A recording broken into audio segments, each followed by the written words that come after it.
¿No te has preguntado qué sucede realmente cuando ejecutas un kubectl run o un kubectl apply? ¿Quiénes toman las decisiones internamente dentro del clúster? Y hoy vamos a ver qué hace el API Server, cómo trabaja el scheduler, qué guarda el etcd, cómo actúa el control manager. La idea es que al terminar el video ya no veas Kubernetes como magia, sino como varios componentes que trabajan en conjunto. Bueno, comenzamos. Bienvenidos nuevamente a este nuevo video, chicos. Muchas gracias por el apoyo recibido en los videos anteriores. Como vimos bien en el video anterior, de donde expliqué un poco la arquitectura de Kubernetes, expliqué básicamente el funcionamiento interno de todo el clúster, los componentes, cómo funcionan dentro de Kubernetes como tal. Vimos lo que vendría a ser el API Server, explicamos a detalle los schedulers, el control manager y etcd, que conjuntamente conforman el control plane. Y bueno, a nivel de worker nodes hablamos de lo que vendría a ser los kubeproxies, los kubelab y etc, ¿no?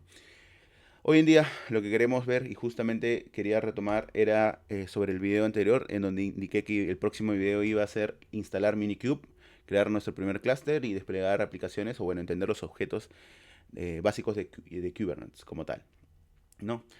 Y justamente por ello pues he preparado este nuevo video en donde vamos a enfocarnos a detalle todos esos puntos importantes, ¿no? Bueno, antes que nada vamos a comenzar con Minikube, ¿sí? Básicamente un Minikube nos ayuda a nosotros a poder probar de manera local nuestros conjuntos de objetos que tenemos en Kubernetes como tal. Eh, es muy amigable, dado que pues, es muy ligero para poder correr diferentes tipos de aplicaciones. Claramente tiene sus limitantes, pero para este caso, si es que no cuentan con muchos recursos dentro de su portátil, pues a trabajarlo, vamos a poder trabajar de manera sencilla sin la necesidad de capacidades grandes, ¿no? Y bueno, aquí justamente entré a la página de Minikube y nos dice pues cómo cuáles son las características del Minikube. Busquemos la parte de la instalación de Minikube. A ver, déjenme un momentito, por favor. Creo que es acá, exacto. Aquí dice Minikube Start, ¿no? Dentro de esta página te puede brindar mayores detalles. Les recomiendo que puedan visitar la página para interactuar un poco más con la documentación. Y aquí justamente te dice, pues Minikube es un Kubernetes local. Se enfoca a hacer fácil el aprendizaje para los desarrolladores que quieren aplicar en Kubernetes, ¿no? Bueno, aquí te dan las características que necesitas, 2 CPUs, 2 GB libres de RAM y 20 de disco. Acá en la instalación te explica específicamente en dónde los quieres instalar, si vas a hacer en Linux, Mac, Windows. Para mi caso particular, vamos a ver que lo voy a instalar aquí en Mac. Y pues voy a usar la opción de RM64 y dentro de ello pues vamos a instalar el Minikube Start, ¿no? Lo único que necesitan aquí es ejecutar el siguiente comando. Y como ven, pues empieza a hacer las descargas correspondientes de los paquetes necesarios, ¿sí? Esta instalación es sencilla, no hay mucha complejidad, no es un entorno real, pero te ayuda bastante a ti a poder practicar diferentes objetos. Si por ejemplo tú estás queriendo prepararte para las certificaciones KSNA, el CKAD, que es el Certified Kubernetes Administrative Developer, perdón, Associate Developer, no sé si lo dije bien, creo que me voy a corregir. eh, Te puede ayudar bastante a poder tener un ambiente dentro de tu máquina local, entender los objetos, cómo se crean, cómo puedes trabajar directamente dentro de un clúster. No es, como le digo, un entorno real, pero sí te sirve bastante a ti para poder practicar. Y nada, esperemos unos minutos ahí que descargue. Seguro voy a hacer un corte aquí. Bueno, como vemos, terminó la instalación de nuestro Minikube dentro de nuestra máquina local. Vimos que se ha podido configurar automáticamente todos los objetos. Ahora veamos en la siguiente terminal. Se puede observar los objetos que se han creado. Como vemos, tenemos un nodo creado dentro de nuestra máquina local. Lo digo no porque es donde se ha agrupado todos los componentes del control plane y en teoría es básicamente un contenedor que está corriendo por detrás, ¿no? Claramente hay un punto importante que necesitamos tener en nuestra máquina instalado Docker o cualquier otro tipo de runtime a nivel de contenedores, ¿no? Para mi caso yo estoy usando Docker Desktop, así que no hay mucha complejidad. Y en algún video posterior estaré brindando información a detalle cómo instalar Docker. Para mi caso, como es Mac, entonces estoy usando bastante lo que es el Docker Compose. En algún momento esperemos para instalaciones y personalizaciones a nivel de Docker. pero para este video no es el caso, ¿sí? Y nada, pues como ven, aquí tenemos ya instalado el Minikube. Vemos que está trabajando de forma correcta. Y vemos que aquí se ha instalado todos los componentes necesarios para poder empezar a trabajar, ¿sí? Ahora, si bien es cierto, Minikube nos sirve bastante para poder trabajar dentro de nuestras máquinas locales, pero la idea es poder simular un clúster, ¿no? Y para ello voy a usar un Kind. Ese va a ser como nuestro primer clúster porque lo vamos a dividir en 3 contenedores, en el cual simular que sea el control plane como si fuera un nodo. Los siguientes dos servidores adicionales van a trabajar como si fueran nuestros workers, ¿ok? Hemos visto cómo se trabaja o cómo se instala Minikube, no hay mucha complejidad, simplemente lo quería enseñar para que vean que es muy sencillo poder trabajar con Minikube. Ahora lo que vamos a hacer es desinstalar Minikube. Para mi caso es mucho más rápido. Primero voy a desinstalar el Minikube.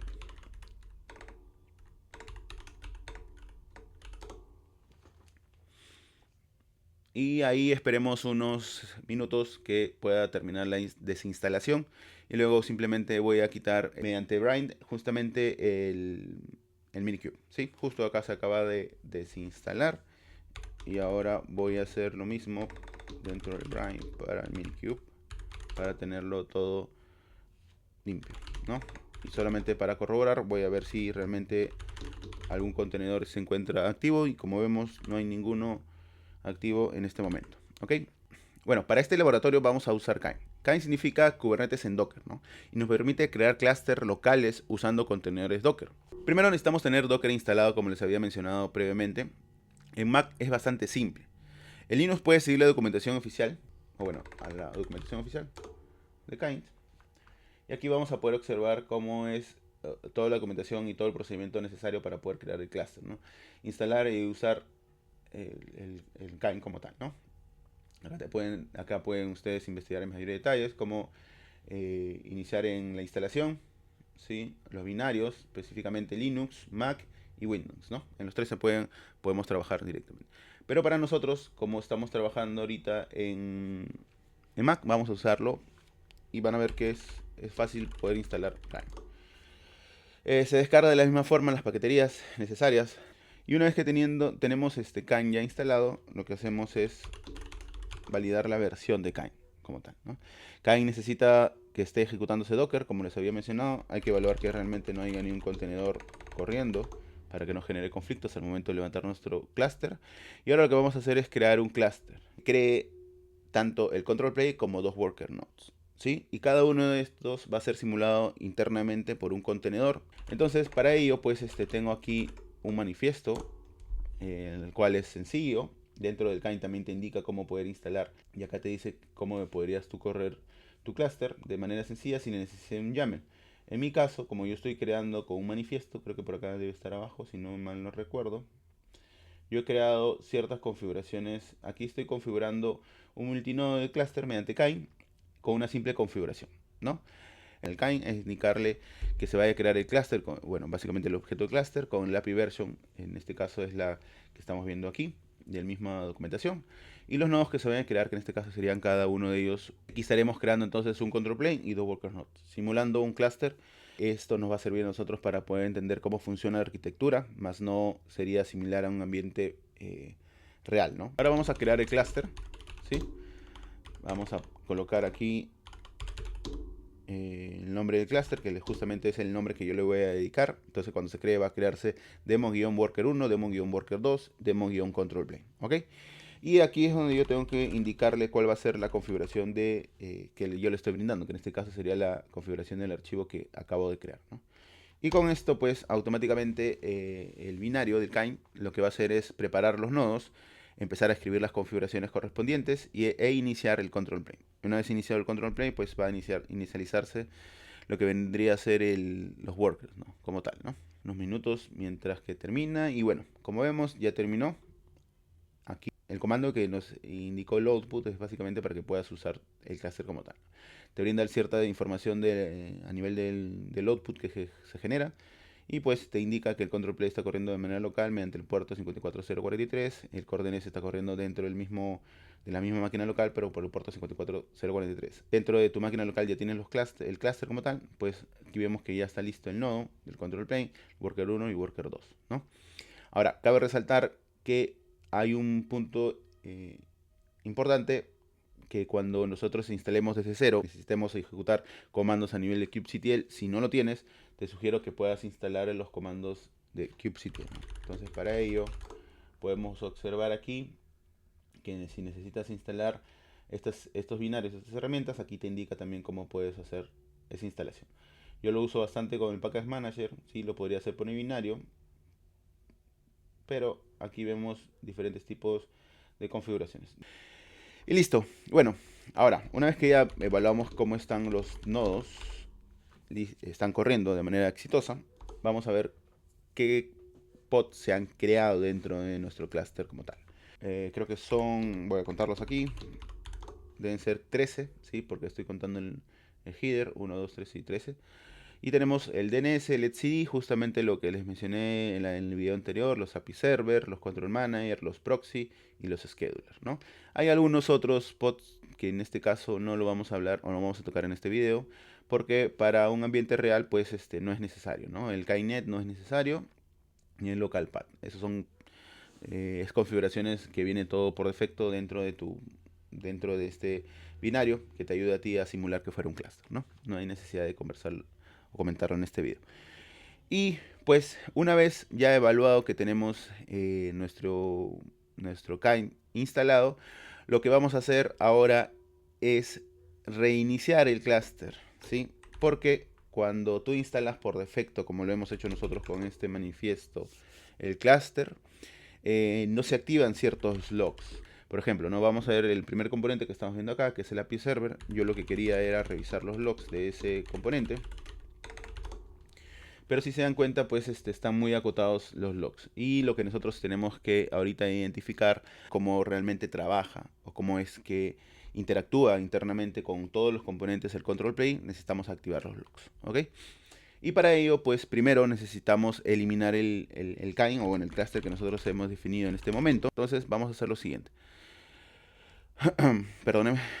Vamos a poner kubectl delete cluster, nombre el demo, porque así es que se llama, perdónenme. Me equivoqué con el... no era kubectl, ya me estaba confundiendo, era kind. Y listo. Ahora se ha eliminado los nodos. Podemos observar que ya no existe absolutamente nada, porque bueno, cuando he ejecutado bueno, como podemos, disculpen la bulla, estoy cerca de una avenida y se escucha todos los carros que pasan. Como ven, pues cuando he ejecutado nuevamente kubectl get noise, pues ya no estoy ubicado en el clúster que ya ha sido eliminado. Vamos a lo siguiente, vamos a lo importante. Justamente aquí yo tengo un segundo manifiesto en donde casi es la misma configuración como indica los nodos, indica los workers, pero para este caso lo que he agregado dentro del role control plane es activar los logs a nivel del API server, argumentos, ¿sí? Cuántos argumentos necesito activar para el API server, para el control manager, para el scheduler y para el etcd. Justamente estoy colocando el nivel de debug para los logs, ¿no? Es importante para poder ahorita revisar qué es lo que hace cuando tú ejecutas realmente un kubectl pod o un kubectl create deployment, ¿no? Entonces, vamos a ello. Ahora hacemos el mismo procedimiento de crear el clúster, que en este caso es kind cluster, kind create cluster guión demo. Vamos a volver a colocarlo como demo. Cluster.yaml, porque recuerden que cluster.yaml tiene la configuración por defecto. Lo que vamos a colocar ahora es cluster 2, porque ahí es donde tiene todos los argumentos activos para los logs, tanto el API server, control manager, el scheduler y etcd, ¿no? Y ahora sí, esperamos unos segundos que ahorita se activa y volvemos enseguida. Y listo, se acaba de culminar de instalar nuestro KAI. Ahora, como dice, si quieres usar este clúster, tienes que ejecutar este comando. Y listo. Ahora sí, si volvemos a ejecutar un kubectl get nodes, vemos y podemos observar que realmente ya está instalado, pero ahora sí con los logs activos dentro de nuestro cluster, ¿no? Entonces, una vez que ya revisamos que ya está todo corriendo, vamos a simular que estamos creando un objeto, ¿sí? Ahora, para poder crear un pod se hace con un RAM, es como para diferenciarlo. Y aquí vamos a evaluar los pods que se encuentran hoy en día, perdón, que se encuentran ahorita vigentes. Y acá el componente que es el API Server, este es el que vamos a evaluar primero, ¿sí? Cuando tú haces un comando, y justamente lo que se comentaba, un kubectl, el API Server lo que empieza a realizar es evaluar el formato que tú le estás enviando, ¿no? Como le dije en el video anterior, puedes enviar mediante dos formatos, en manifiesto, perdón, en formato YAML o en formato JSON. Claramente ahorita lo estamos ejecutando un comando casi lo mismo que mandarle un JSON dentro del API Server, ¿no? Entonces, cuando yo ejecute este binario, pues el API Server va a obtener esa información y es donde vamos a ver los logs ahorita. Y esta información que voy a correr actualmente dentro de nuestro clúster, ¿sí? Lo estoy enviando al API Server, el API Server lo va a reseccionar y es lo que quiero yo observar mediante los logs del propio API Server como tal.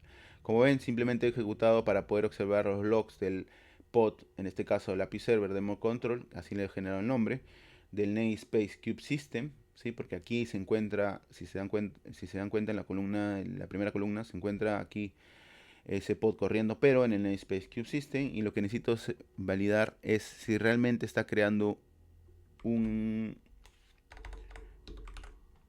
pod del engine, ¿no? Por eso que ahorita lo estoy filtrando, para que si se pueden observar aquí en la parte posterior, estoy filtrando todo dentro de la ruta de API version 1 namespace default, porque aquí es donde estoy corriendo el pod, y justamente quiero evaluar si realmente existe un pod llamado Nginx. Y pues ahorita no existe, ¿ok?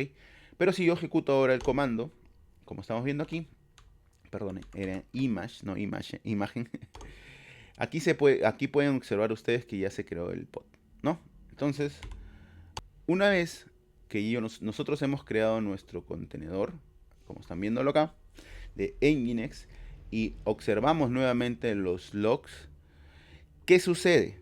Cuando tú envías la petición desde el kubectl, que es en este caso esta petición que yo acabo de enviar, el API Server valida el formato que yo le he enviado. Si bien es cierto, ahorita no le estoy enviando un manifiesto, sino le estoy enviando un comando imperativo desde el kubectl. El API Server lo que hace es evalúa el formato YAML o JSON, en este caso es un comando imperativo, y ese comando imperativo le manda la petición al API Server. El API Server, por unos segundos, al momento de recibir esta petición, como están viendo acá, lo que hace es crear el pod, ¿sí? Automáticamente.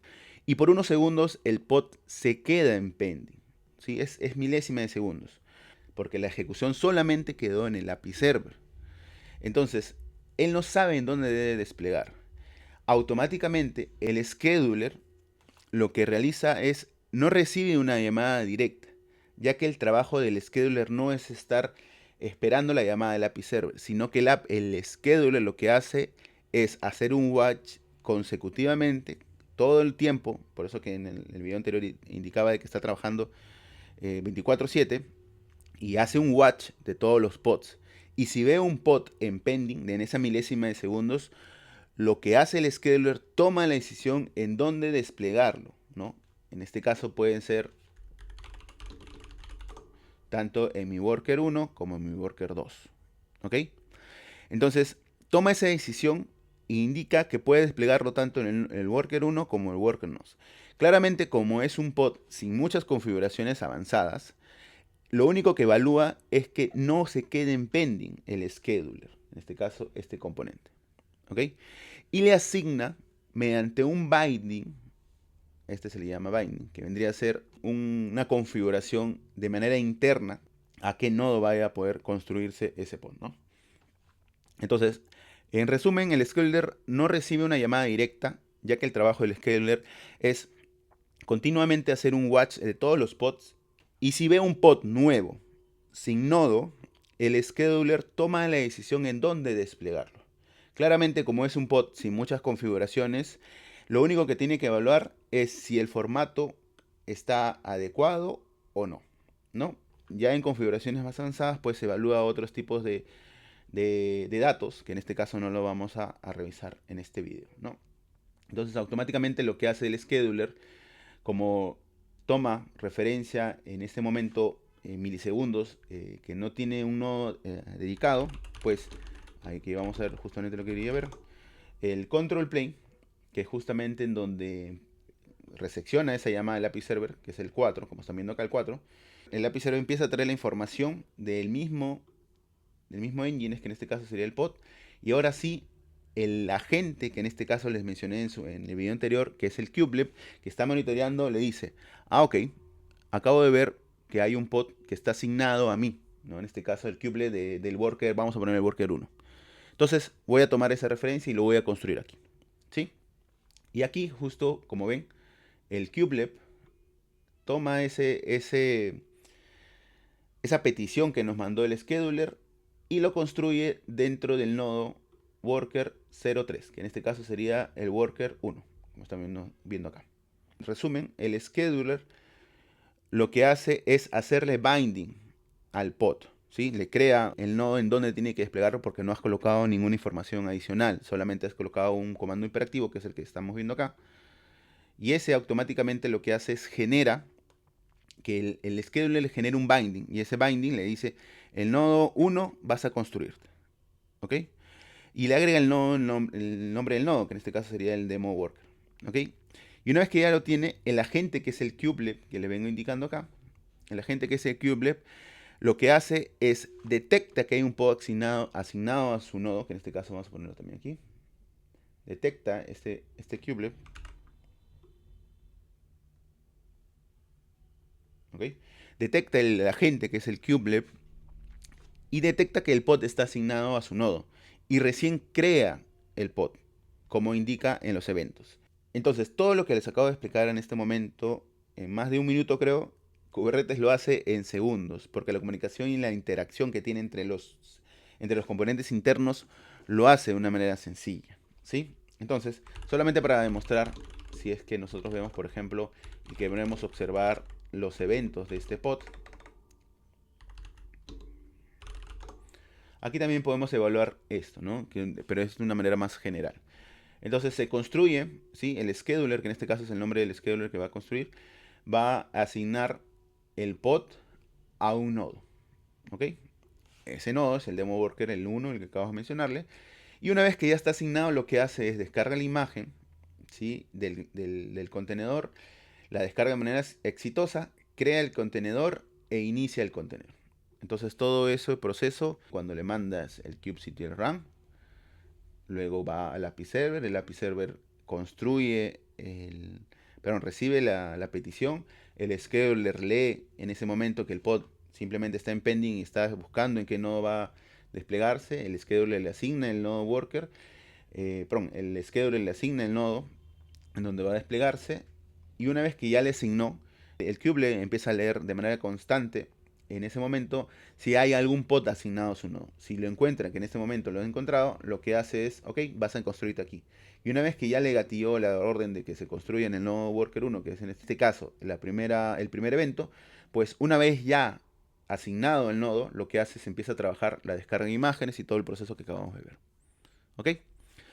Entonces, una vez que ya hemos visto estos componentes que son los que nos ayudan a construir, vamos a ver algo interesante. Solo que cuando tú envías una petición al API server, también toda esa información la tiene que almacenar en una base de datos, porque constantemente debe haber diferentes tipos de componentes o diferentes tipos de pods. Y eso tiene que estar almacenado dentro de una base de datos, ¿no? Que en este caso es el etcd. Justamente vamos a revisar el etcd, ¿sí? Para este caso, lo que vamos a hacer es lo siguiente, perdonen. ¿Sí? Vamos a observar los pods del sistema. Vamos a poder vamos a necesitar observar los logs que se encuentran dentro del etcd.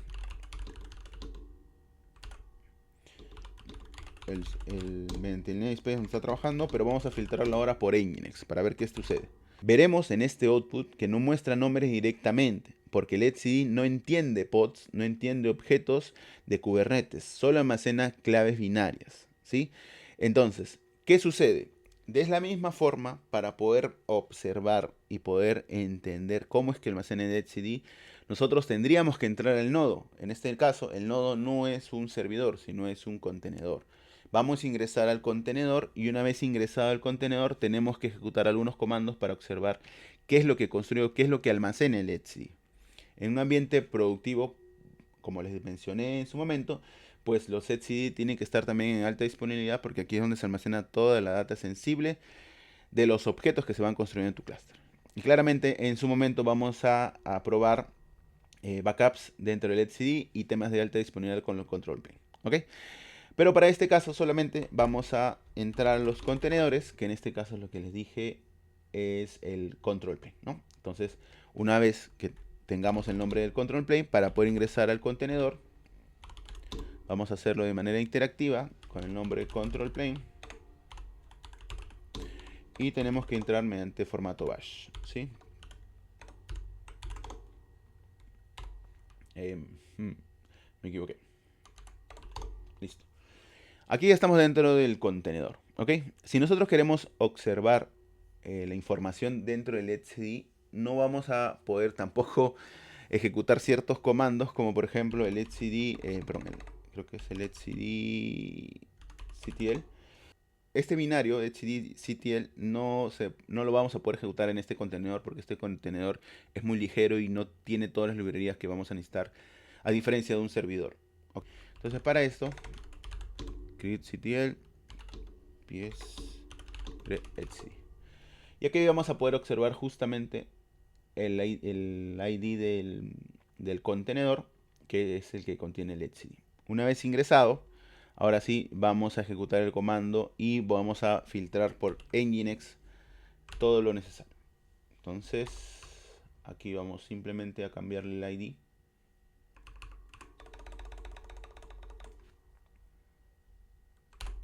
Y simplemente necesitamos el output para que se pueda entender cómo es que almacena la información dentro del control plane, ¿no? Para poder observar necesitamos gatear el endpoint localhost mediante el puerto 2379 y darle ciertos certificados para que nos pueda dar la información de la ruta donde se encuentran registrados los pods. Entonces, si nosotros damos enter, vamos a ver una información que entre está descifrada y no, que nos va a servir de utilidad para observar que realmente se ha creado o cómo es que almacena dentro del etcd la información del Nginx. Ahora, la pregunta sería, ¿qué pasaría si yo ahorita elimino el pod del Nginx, ¿no? Se acaba de eliminar, como vemos aquí, y vuelvo a ejecutar el mismo comando. Vemos que ya no me trae información. Entonces, justamente lo que hace, de la misma forma, el etcd, como le mencioné al inicio, no entiende de pods, no entiende de deployment. Lo único que hace es almacenar la información serializada dentro de su componente como tal, ¿no? Por eso que muchas veces no vemos esos nombres amigables y la única manera es poder ingresar dentro del control plane. Y ahora, una vez que vuelvo a ejecutar esto, voy a volver a ejecutar el RAM, aquí, o que en este caso crear el pod, y nuevamente voy a alistar todos los pods registrados en Nginx y vemos aquí que se observa en dónde ha sido desplegada, cuál es el nombre, la IP del pod, etc, etc, etc. Si bien es cierto, no hay necesidad de descifrar esta información porque al final no nos va a servir de mucho, pero sí nos va a servir cuando queramos hacer backups. Ya en su momento lo vamos a hacer en un video posterior, pero con configuraciones más avanzadas. Pero por ahora no lo vamos a revisar, ¿sí? Listo, entonces salimos del contenedor y una vez que estamos aquí, ahora vamos al siguiente componente, que es el Control Manager. El Control Manager, que es el que estamos viendo acá, ¿cuál es su función? ¿Qué pasa si elimino el pod? kubectl habla con el API server, o sea, al momento que yo hice este kubectl delete, habla con el API server y el API server registra que el pod fue eliminado. Si el pod tenía 2 o 3 réplicas, detecta menos pods, entonces lo que hace es que el control manager que estamos viendo acá indique que se registre un nuevo pod. ¿Cómo así? Vamos a poner una ecuación. Voy a crear un archivo cualquiera. El control manager se divide en dos estados. Estado actual estado deseado, ¿sí? El estado deseado es cuando tú le dices a... Cuando construyes una nueva aplicación, tú le construyes y le dices al API Server, mi estado deseado es que siempre tenga 3 réplicas, ¿sí? Y el estado actual, cuando nace y todo está perfecto, pues nace con 3. Como hace un momento hice, eliminé el Nginx, ¿sí? Automáticamente el Control Manager se comunica con el API Server y dice, actualmente tengo 2 pods, pero mi estado deseado es 3. Entonces necesito que registres un nuevo pod. Necesito que el scheduler lo agende y el kubelet lo ejecute. Y el scheduler, perdón, le va a dedicar a cualquiera de los nodos que esté vigente que construya el nuevo pod. Entonces, automáticamente el estado actual debería estar en 3. Y eso es lo que hace el Control Manager. Eso lo vamos a ver en un ejemplo con un deployment. Entonces, ya hemos hablado lo que vendría a ser el API Server. Es el que recepciona toda la información, registra. El scheduler es el que empieza a programar, empieza a leer todos los pods si están en pending o no, para programarle en cualquiera de los nodos que estén en cualquiera de los nodos worker que estén vigentes. Automáticamente el kubelet también analiza en ese momento 24/7, al igual que el scheduler, y indica, tengo un pod asignado a mí o tengo un pod asignado a mí. Entonces necesito construir ese pod en este worker. Y bueno, todo el procedimiento ya sabemos qué es lo que viene. Luego tenemos el etcd que hemos visto, que se almacena toda la información dentro de este componente de manera serializada. No hay mucho que ver en los logs, simplemente internamente todo eso ya está codificado mediante el etcd. Eso no nos encargamos en teoría, que en futuros videos vamos a ver algo de alta disponibilidad con etcd y control plane. Y el control manager, que se encarga de tener tanto el estado deseado inicial, tiene que ser igual al estado actual. ¿Ok? Ahora, vamos a ver lo siguiente. Una vez que ya entendemos, y quiero mencionar esto rápido, porque sé que el video se está volviendo un poco extenso.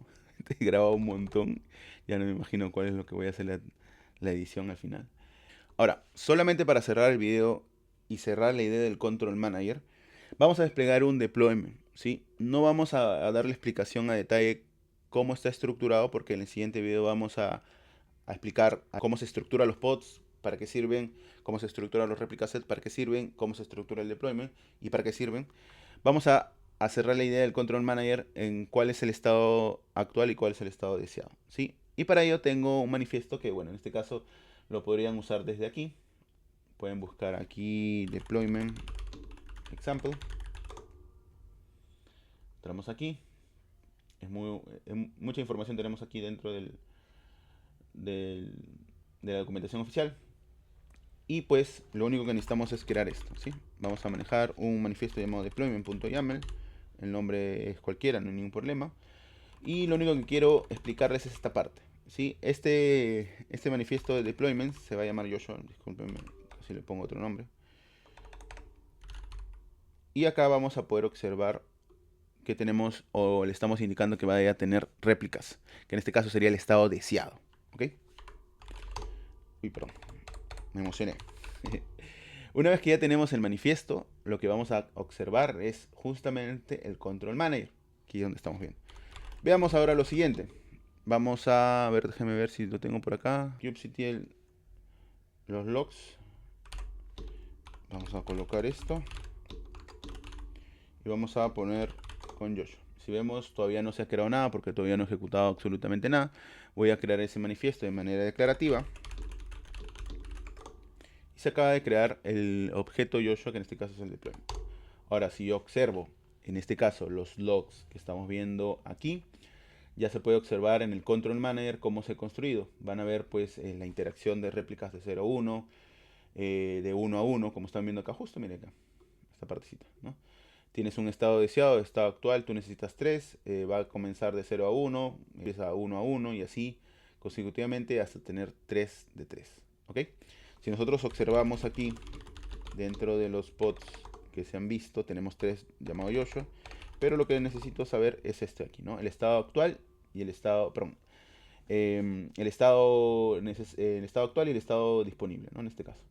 Ahora, ¿qué pasaría si yo elimino uno? Vamos a observar justamente esto en tiempo real. No sé si lo tengo acá. Un segundito. Ya. Miren. Ahora, yo voy a eliminar uno para ver justamente lo que les mencionaba, que el control plane, cuál es su trabajo indispensable, que es mantener el estado deseado igual al estado actual. Voy a eliminar este pod que estamos viendo acá.